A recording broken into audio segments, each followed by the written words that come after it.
Gledate informativno oddajo 7, ki jo vodi Anja Šircelj.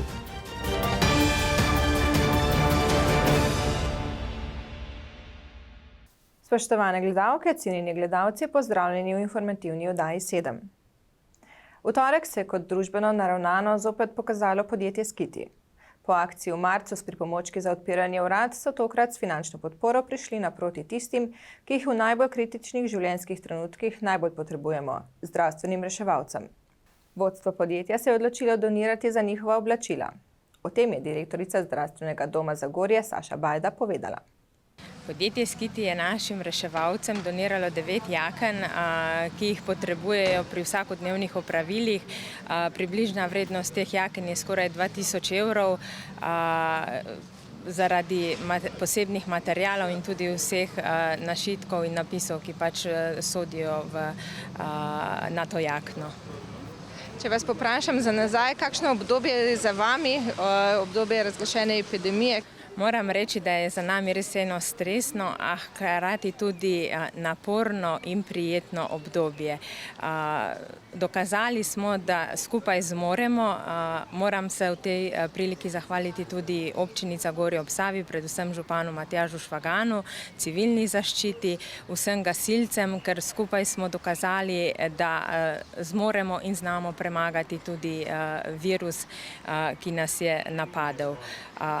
Službe so delovale okrnjeno, smo bili pa vedno na razpolago, tako naša 24-urna nujna medicinska pomoč, kot tudi zdravniki na telefonih, zobozdravniki tudi na telefonih, delala je patronažna služba, tako da mislim, da je bilo za vse paciente, ki so potrebovali tudi v času korone našo pomoč, lepo in dobro poskrbljeno. Moram reči, da smo v prvih tednih, ko se je virus pričel, res delali po 12 in več ur, da smo naredili vse potrebno, da smo zaščitili tako nas, ki smo zaposleni v VZD Zagorje, kot tudi paciente.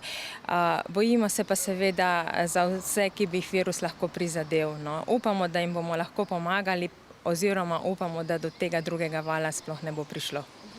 Slišati je bilo o vašem nagovoru, da se obetata 1 do 2 reševalni vozili. Tako je. Enega imamo že v nabavi, nabava oziroma dograditev osnovnega vozila že poteka, za drugega pa se bomo skupaj z občino Zagorje prijavili na razpis Ministrstva za zdravje in upam, da nam bo uspelo, da bi v letošnjem letu pridobili kar 2 nujni reševalni vozili, ki sta za nas zelo pomembni in tudi potrebni, saj so vsa vozila, ki jih imamo, že kar dotrajana oziroma imajo že precejšnje število kilometrov. Kaj je direktorja podjetja Skiti Sergeja Smrkolja motiviralo k vnovični pomoči, pa v izjavi? Se odločamo za take stvari, ker vemo, da delujemo v občini Zagorje, naše podjetje je in bo družbeno odgovorno in takšne akcije so nam v bistvu, da za kraj nekaj narediš, zelo pomembno. Govorili smo še z županom občine Zagorje ob Savi Matjažem Švaganom, kako je imeti v lokalni skupnosti gospodarstvenike s posluhom za skupno dobro. Ja, to je za vsakega župana, za celotno zagorsko skupnost nekaj zelo pozitivnega, ker vidimo, da nismo samo v javnem sektorju za sebe, ampak da tudi gospodarstvo diha z javnimi ustanovami, kot je tudi danes primer v okviru Zdravstvenega doma Zagorje, ker gre zahvala podjetju Skiti, ki je tudi v času korone, ki smo skupaj brezplačno namestili vse te odpirala odprli z nogo, predvsem v bloke, teh je bilo, kot sem omenil, okrog 150. Ravno sedaj sem dal pa poziv tudi vse javne zavode, da tam, kjer je možnost, da tudi namestimo brezplačno ta odpirala. No, danes pa ta poteza z temi zaščitnimi jopiči, kot s povabilom na večerjo mene kot župana, da se zahvalimo reševalkam in reševalcem, ki uspešno delujejo in tudi na njih smo ponosni in tudi nas cilj je, da v letošnjem letu pridemo do 1 ali celo do 2 reševalnih vozil, kajti tudi na tem področju gre na strokovnem področju veliko stvar naprej in tudi tukaj treba spremljati z najmodernejšimi evropskimi vozili. Kako gledate tudi na obdobje, ki prihaja? Gospodarska rast se bo zmanjšala, nekje od 20 do 30%. Mislim, da bomo mogli vsi tako v podjetju kot v privatnem življenju zmanjšati izdatke, da bomo v bistvu nekako skupaj preživeli to krizo, ki je globalna in bo, mislim, da trajala še nekaj časa. Jaz sem vedno optimist bil in sem tudi na tem področju. Seveda določen padec je in bo. Mislim, da v Zagorju ne bo tako groznega, kot morda nekateri pričakujejo ali ustvarjajo zgodbe. So pa mnoga podjetja, oziroma vsa večja podjetja so vezana predvsem na stanje na izvoz, ne samo evropski, ampak tudi svetovni, na kar je COVID vplival na cel svet, na spremembe. Drugo leto mislim, da bo stanje mnogo boljše na področju gospodarstva kot zdravstva. Predvsem pa tudi ljudje bomo bolj zadihali in živeli, kajti danes mislim, da ima vsak v sebi še en določen strah, čeprav smo se preveč sprostili na en način, ampak to je stvar posameznice oziroma posameznike ali celotne družbe. Mislim pa, da drugi val bo, ampak smo mnogo bolj pripravljeni tudi v Zagorju kot v Sloveniji in da do takšnih ukrepov ne bo nikoli več, kot smo jih doživeli v tem letu, ne bo prišlo. Omenimo še, da je bil v tem tednu zagorski župan znova prepričljivo izvoljen za podpredsednika Državnega sveta. 11. junija je potekala protokolarna slovesnost ob občinskem prazniku občine Trbovlje. Letos zaradi razmer z omejevanjem širjenja okužbe s koronavirusom v ožjem krogu nagrajencev. Prvo junijsko nagrado so podelili Bojanu Šoperju. Častni občan pa je postal Jože Kotar. Županja Jasna Gabrič je na mesto posebne nagrade županje podelila zahvale vsem tistim organizacijam in podjetjem, ki so v času razglašene epidemije opravljali družbeno pomembno delo. Obiskali smo knjižnico Toneta Seliškarja v Trbovljah, kjer smo se pozanimali, kaj se bo dogajalo še do konca junija, zanimalo pa nas je tudi, kako poteka njihovo delo. Prijetno, moram reči. Obiskovalci so se že navadili na poseben režim, se pravi, maska je še vedno obvezna, razkužujemo si roke, mi pridno razkužujemo knjige. Poletni odpiralni čas smo uvedli, to se mi zdi zelo pomembno, ker pomeni, da je knjižnica odprta ob ponedeljkih in torkih popoldan, sreda, četrtek, petek dopoldan, sobote so zaprte. Enota Dom Svobode pa je odprta ob ponedeljkih in torkih popoldne od 4 do 7 in ob petkih dopoldne od 8 do 11. Kako prihajajo bralci do vas, kako pristopajo, kako je z knjižničnim materialom? Prosti pristop smo uvedli s 1. junijem, se pravi, obiskovalci in člani gredo lahko sami iskati knjige, tega so bili strašno veseli in tudi za nas je malo lažje. Še vedno pa pripravimo tisto, kar nam naročijo vnaprej, se pravi, ali pokličejo ali nam pišejo.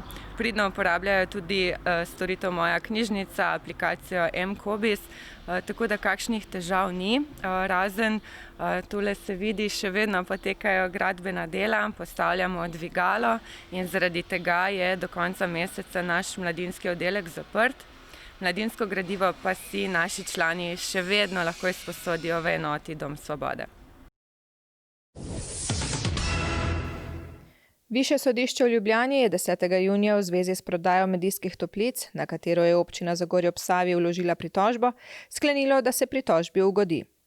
Predlog upravitelja za izdajo soglasja k sklenitvi prodajne pogodbe podjetju Meru d.o.o. se tako zavrne. Več o tej zgodbi, nekoč turistično priljubljenega, zdaj pa propadajočega kompleksa na Izlakah, pa v naslednjih informativnih oddajah. Gasilska zveza Slovenije se je povezala s podjetjem Kovanček z namenom vzpostavitve e-donacij, ki jih gasilska društva, ki delujejo na prostovoljni bazi, še kako potrebujejo v tem letu. Zakaj je temu tako, nam je pojasnil predsednik Zasavske gasilske regije Ivo Potočnik, še prej pa je povedal nekaj besed o tem, kako so bili prostovoljni gasilci vpeti v pomoč soljudem v času epidemije. Tudi gasilci so v tem obdobju bili zelo aktivni na vseh področjih, tako pomoči humanitarnim organizacijam in pa seveda tudi v pripravljenosti so bili vedno za morebitne intervencije. Ja, vsi ti prevzemi in pa te veselice in pa tekmovanja, ki so bile v planu, so sedaj v bistvu ustavljene do nadaljnjega. Seveda čakamo navodila tako NIJZ in pa seveda Gasilske zveze Slovenije, ki nam seveda redno sporoča in pa nas usmerja. To predstavlja, glede na to, bom rekel, manjši skupiček, finančni skupiček, ki pa seveda bistveno pripomore k razvoju posameznega društva. Zdaj v tem primeru bo seveda mali izpad dohodka, ampak jaz upam, da se bo to čim prej v najkrajšem času postavilo nazaj v te okvire, v običajne okvire. Bil sem na eni izmed sej, kjer je tudi to podjetje Kovanček predstavljalo to, bom rekel, humanitarno akcijo, ki je pač prišla nasproti Gasilski zvezi in na ta način pri zamenjavi raznih operaterjev in pa seveda teh, ki, bom rekel, v vsakdanjem življenju pomenijo, bom rekel, kar velik zalogaj finančni vsakemu posamezniku in seveda v teh prišlištvo nasproti in tukaj se je kar zbralo kar en kup sredstev, ki so, bom rekel, te ljudje oziroma naši državljani donirali gasilskim društvom. To je bil tudi apel, da se, bom rekel, tega poslužujemo tudi ostala društva po Sloveniji in seveda nekateri se tega kar pridno poslužujejo. Donacija je enostavna, to je, bom rekel, praktično narediš doma iz fotelja, greš na spletno stran Kovanček in tam seveda v teh seveda moraš imeti elektronski podpis s tem kratkim postopkom, ko greš v zamenjavo operaterja ali tistega, ki ti pač dobavlja električno energijo in vodovod in podobne stvari. Enostavno klikneš in seveda v vsakem primeru, v vsaki zamenjavi dobiš od 10 do 40 evrov sredstev, ki jih lahko potem po prosti volji doniraš. Seveda ni donacija samo to, lahko tudi vsi državljani Republike Slovenije donirajo tudi 0,5% te dohodnine, ki jo lahko razpolaga vsak posameznik. Tako da je tudi apeliran z tega mesta, da tudi vsi, ki bi na kakršenkoli način radi donirali, da donirajo tudi teh 0,5% dohodnine, ki jo pač vsak ima možnost donirati. V soboto 6. junija so v neposredni bližini naselja Vrh nad Zagorjem odkrili sledi medveda. Kako običajno je, da se kosmatinci sprehajajo oziroma zadržujejo po Zagorski dolini, smo povprašali starešino lovske družine Izlake in lovskega čuvaja Sergeja Smrkolja.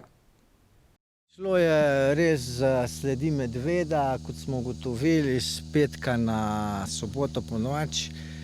Ja, so bile tukaj sledi medveda, v bistvu vice ugrizi medveda, stopinje smo lovci pregledali. Tako da, ja, bil je medved, ki je po naši razlagi, kot se vidi po dlaki, pa krik je še tukaj, da po vsej verjetnosti je lovil jazbeca, ki se mu je pač skril v to luknjo in ga je pač, se vidi potem, hotel nekako do njega priti, pa tudi ga pojesti, če tako rečem. Je to običajno, da medved pride tako blizu človeškega naselja?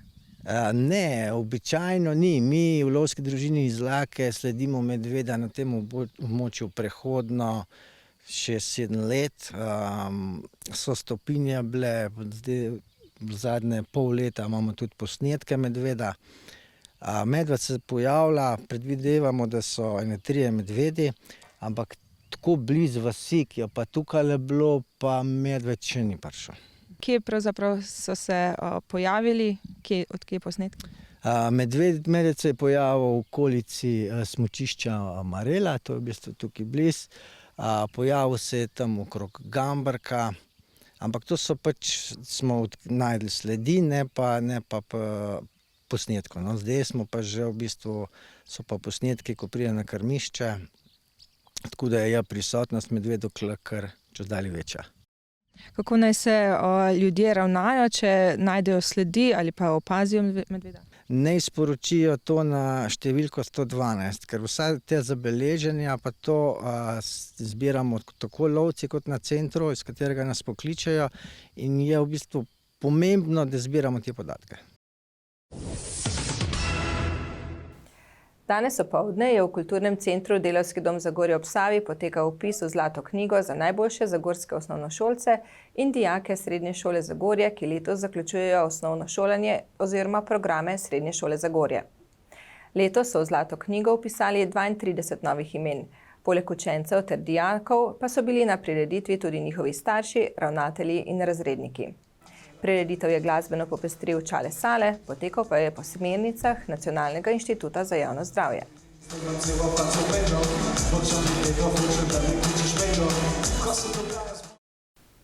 To je bilo v tokratni informativni oddaji vse. Ostanimo zdravi in srečno.